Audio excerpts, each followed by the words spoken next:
ஒரு மகத்தான காரியத்தை நம்முடைய தளபதியார் அவர்கள் நிகழ்த்திவிட்டு வந்திருக்கிறார்கள். தியாக வேள்வி பூண்டவர்களாக கருதப்பட்ட 21 பேருக்கு மணிமண்டபம் கட்டி சிலை வைத்து அந்த சிலைகளுக்கெல்லாம் மாலையிட்டு அந்த சிலை வீட்டுக்காரர்களுக்கு வீட்டியர்களுக்கெல்லாம் வரவேற்று நிதி வழங்கி அவர்களுக்கெல்லாம் பாராட்டை தெரிவித்து ஒரு கண்கவர் கட்டிடத்தையும் திறந்து வைத்து விட்டு அண்ணன் ஏஜி அவர்கள் நினைவாக கட்டப்பட்டிருக்கிற மண்டபத்திலும் அந்த மண்டபத்திலே அவர் ஓங்கி நிற்கின்ற திருவுருவ சிலையும் திறந்து வைத்துவிட்டு இங்கே வந்திருக்கிறார்கள்.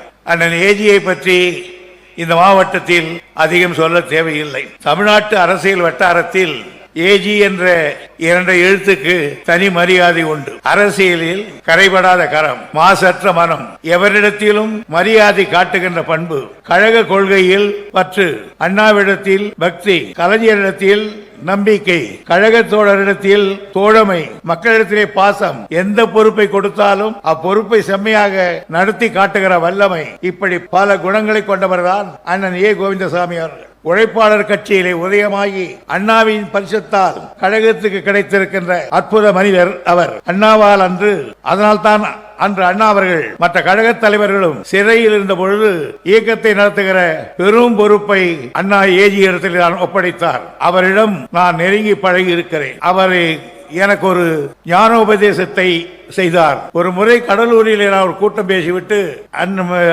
கிருஷ்ணமூர்த்தி வீட்டுக்கு சாப்பிட போறோம். வெளியில் சாப்பாடு கிருஷ்ணமூர்த்தி எப்பவும் வீட்டில் சாப்பாடு போட மாட்டார். அவர் எங்கேயாவது ஹோட்டல்ல வாங்கி சொல்லியிருந்தார். அது வரையில உட்கார்ந்து இருந்தோம்.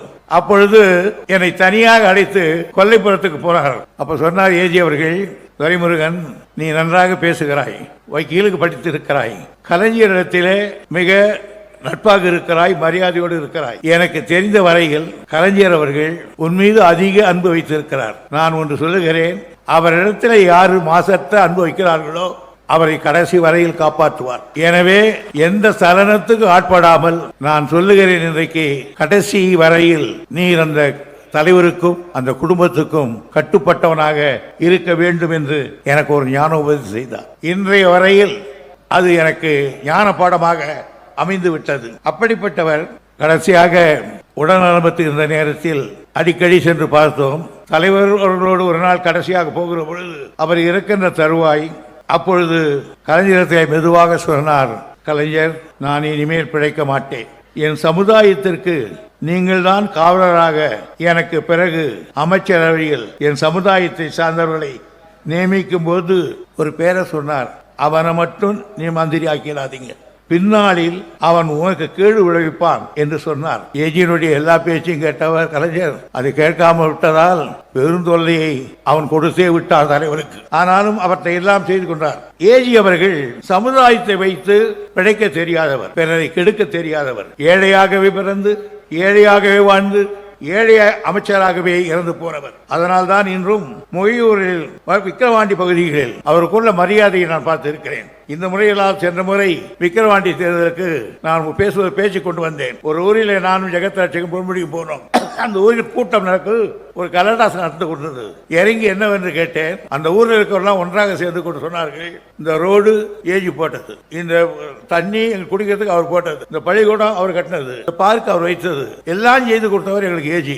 அவர் படத்தை போடாம ஏன் நீங்க நோட்டீஸ் போட்டீங்கன்னு கேட்டார். நான் அவர்கிட்ட சொன்னேன், நியாயம்தான், உங்களுக்கு அவர் போட்டு படத்தை போட்டு பெருசாக செய்கிறேன் என்று அவரிடத்திலே தெரிவித்தேன். அவருக்கு பிறகு மறுநாள் கூட்டம் போட்டு அந்த ஊரிலே எவ்வளவு ஓட்டு வந்தது பின்னால் புகழேந்தி கேட்டேன். பெரும்பகுதி ஓட்டுகள் நமக்கு வந்தது என்று அவர்கள் சொன்னார்கள். அந்த கலைஞர் சொன்னாரே, எனக்கு பின்னாலே என் சமுதாயத்தை நீங்கள் தான் காப்பாற்ற வேண்டும் என்று அதை செய்திருக்கிறார் தலைவர் கலைஞர் அவர்கள். அவருக்கு இன்றைக்கு இவர்கள் வீரர்களாக மறைந்திருக்கிறவர்களுக்கெல்லாம் அரசு மரியாதை செலுத்த வேண்டும் என்று சொன்னவர் கலைஞர்.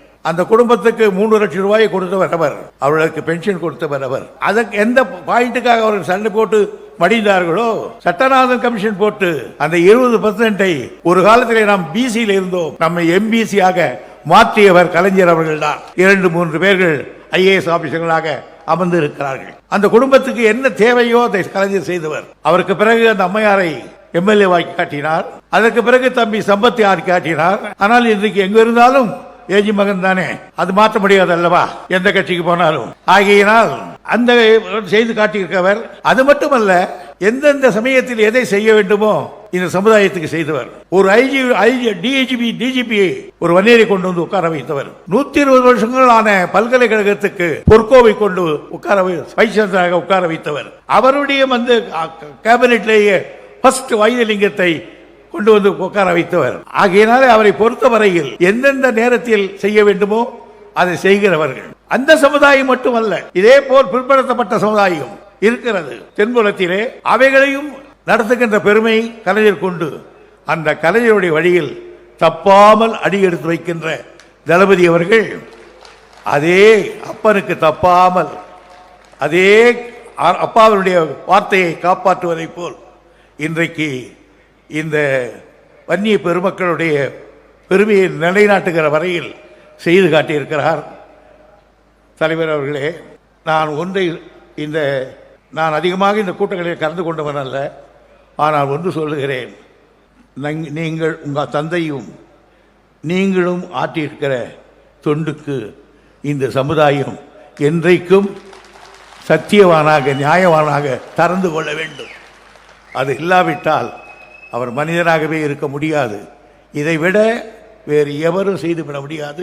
நீண்ட நேரம் நான் அவற்றையெல்லாம் சொல்லி பேசுவதற்கு நேரமில்லை. தலைவர் அவர்கள் நீண்ட நேரம் உரையாற்ற வேண்டும் என்று கூறி வாய்ப்புக்கு நன்றி தெரிவித்து அனைவருக்கும் விடைபெறுகிறேன். நன்றி, வணக்கம்.